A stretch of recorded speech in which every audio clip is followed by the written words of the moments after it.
Hello everyone, कैसे आप सभी लोग। द पॉलिटिकल मास्टर में आप सभी का स्वागत है।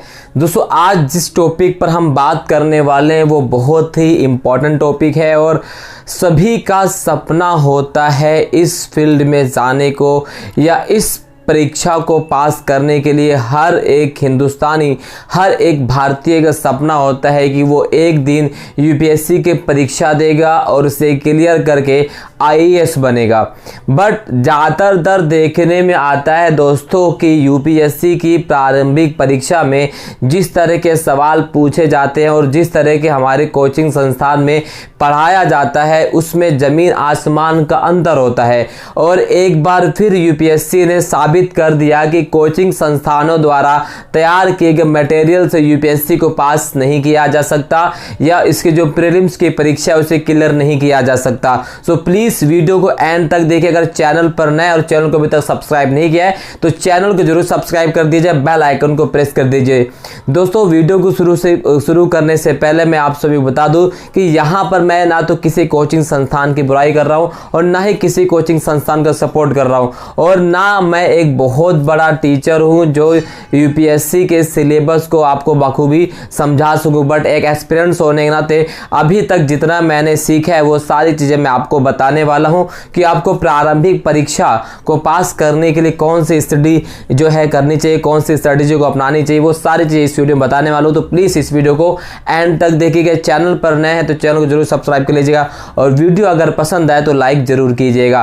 तो दोस्तों, जैसे कि आप सभी को पता है कि 5 जून जो अभी कल गई है, 5 जून को कल यूपीएससी की जो है प्रारंभिक परीक्षा यानी प्रीलिम पीटी की जो परीक्षा थी और उस परीक्षा में जो जीएस 1 का जो पेपर है दोस्तों, जैसे आप सभी को पता है, अगर नहीं पता तो मैं आपको बता दूं कि यूपीएससी की जो प्रीलिम्स की परीक्षा होती है वो 2 भागों में होती है, एक जीएस 1 और जीएस 2। जीएस 1 जिसमें हम दोस्तों इन तमाम सब्जेक्ट की बात करें तो polity, history, geo, science and tech, environment, eco, current affair और अनेक प्रकार से जो सवाल पूछे जाते हैं।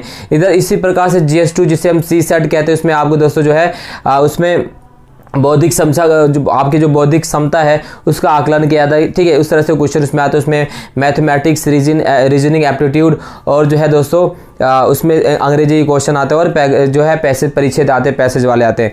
तो जीएस 1 का जो पेपर है दोस्तों वो मेरिट यानी आपको अगर पीटी निकालना है तो जीएस 1 से ही मेरिट बनती है। जीएस 2 जिसे हम जीसेट कहते हैं वो केवल और केवल दोस्तों आपके लिए पास होना है मैंडेटरी, यानी उसमें आपको पासिंग मार्क्स लेना होता है। अगर आपने जीएस 2 में पासिंग मार्क्स नहीं लाए तो आप जीएस 1 का पेपर का आपने कितना भी अच्छा दिया हो तो वहाँ पर आपका दोस्तों आप फेल हो जाएंगे, वो आपकी कॉपी चेक नहीं होगी। यानी जीएस 2 जिसे सीसेट कहते हैं वो तो मैंडेटरी आपको पास करना ही करना है। बट जो जिसे कि मेरिट बनती है आपकी वो जीएस 1, ठीक है, जिसे हम जीएस के नाम, जीएस 1 पेपर के नाम से जानते हैं। अब जो कई सालों से ट्रेंड आता चला जा रहा है कि तमाम कोचिंग संस्थान जो तरह तरह की जो है अपना आंसर टेस्ट, मॉक टेस्ट निकालते हैं, मॉक टेस्ट चलवाते हैं कि हमारे कोचिंग को ज्वाइन कीजिए और इसको ये मॉक टेस्ट करने पर आपके पीटी में जो है आप अच्छे नंबर से पास हो जाएंगे।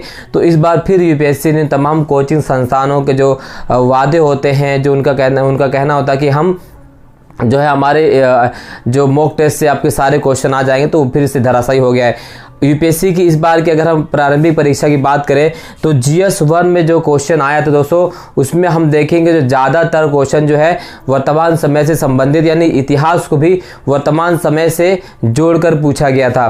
और जिस चीज़ों को लोग नहीं पढ़ रहे थे पिछले कुछ समय से, हिस्ट्री और माफ कीजिएगा इन्वायरमेंट और ज्योग्राफी से, वहाँ से भर भर के क्वेश्चन दिए गए। यानी जियोग्राफी और इन्वायरमेंट इस पोर्शन से जो क्वेश्चन दोस्तों कम से कम जो है 39 के आसपास क्वेश्चन आए थे।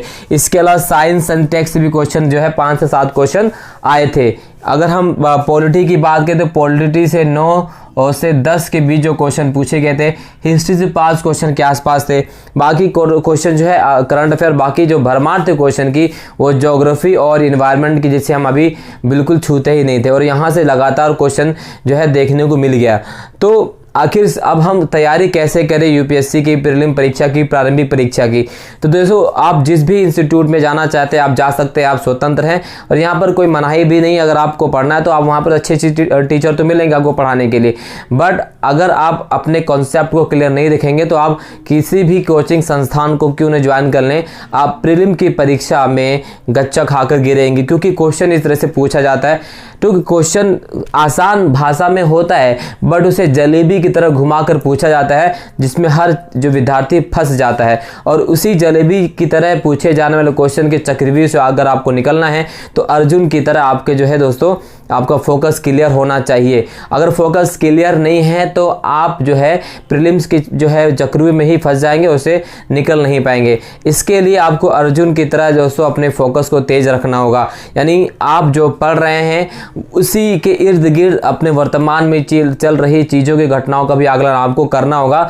जिस तरह से यूपीएससी ने इस बार की प्रीलिम्स की जो परीक्षा में सवाल पूछे हैं उसके देख के तो दोस्तों यही लगता है। यहाँ पर आप देख सकते हैं कि यहाँ पे जो क्वेश्चन पूछे गए आसान तो क्वेश्चन थे बट क्वेश्चन इतने सीधे नहीं थे कि हर आप बिल्कुल एक बार में इसका जवाब दे दे। अगर हर किसी बच्चे का कॉन्सेप्ट क्लियर होगा और वो जो बच्चा है सही प्रकार से अपने टॉपिक को समझा है, उसको प्रैक्टिस किया है, तभी वो आंसर को लिख सकता है। तमाम चीज़ें अगर हम देखें दोस्तों, चाहे वो आप ईयरली करंट अफेयर की तमाम हज़ारों लाखों मैगजीन आपको तमाम बुक स्टॉल पर मिलेंगी जिसमें ये दावा किया जाता है कि इसके पढ़ने से आप प्रीलिम्स निकाल लेंगे, बट वो सारी इसकी सारी चीज़ें अब धरी की धरी रह गई हैं। तो दोस्तों अब हमें कौन सा जो है मापदंड अपनाना चाहिए, कौन सी चीज़ें अपनानी चाहिए जिसके माध्यम से हम इस प्रीलिम्स के चक्रव्यूह को पार कर सके और इसे अर्जुन के भांति तोड़ सके।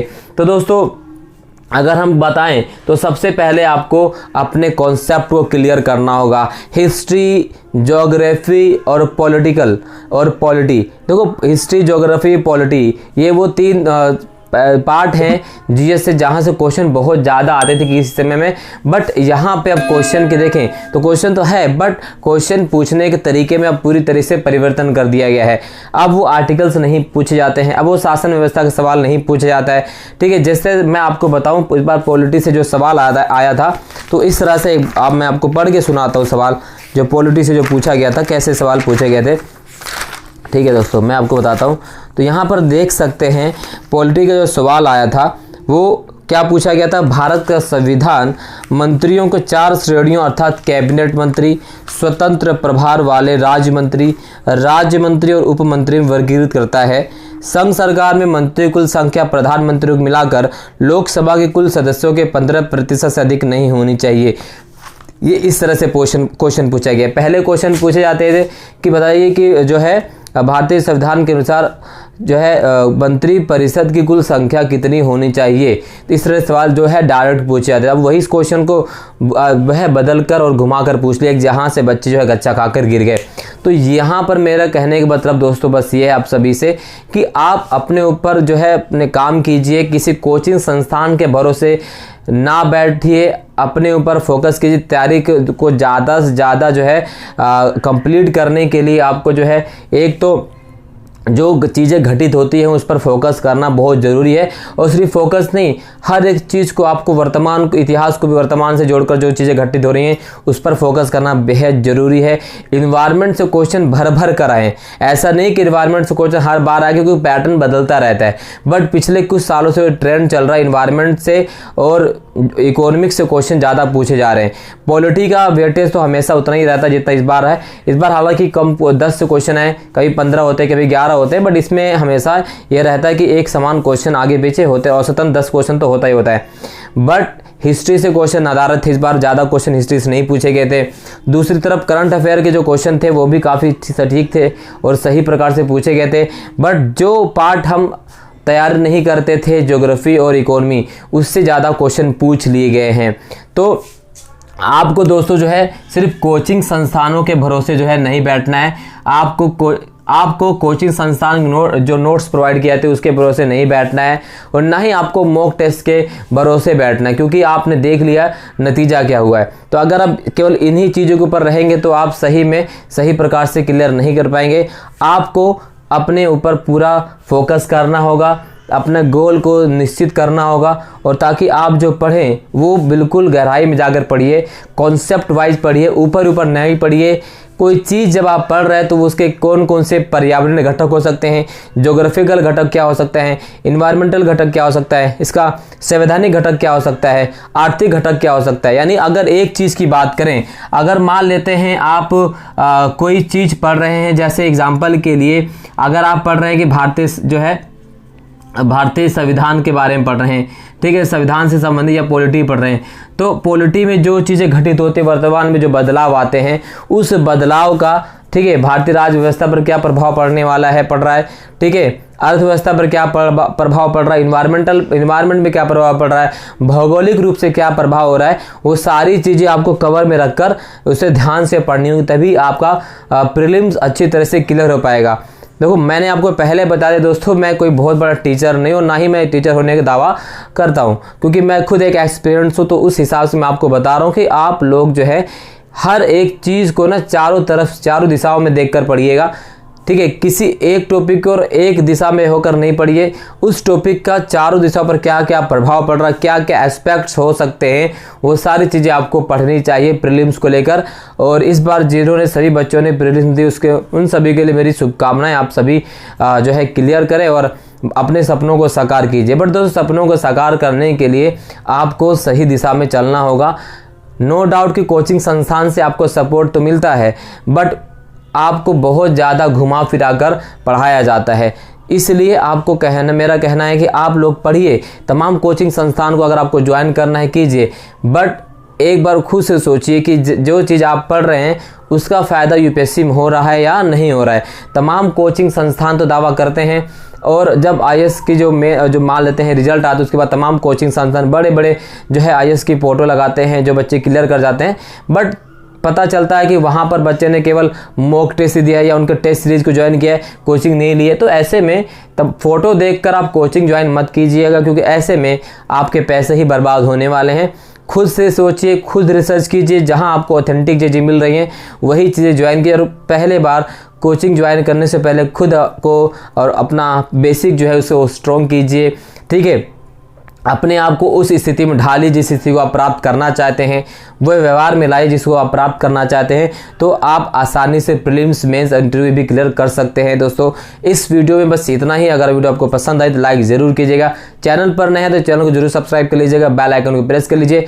बहुत बहुत धन्यवाद दोस्तों, जय हिंद।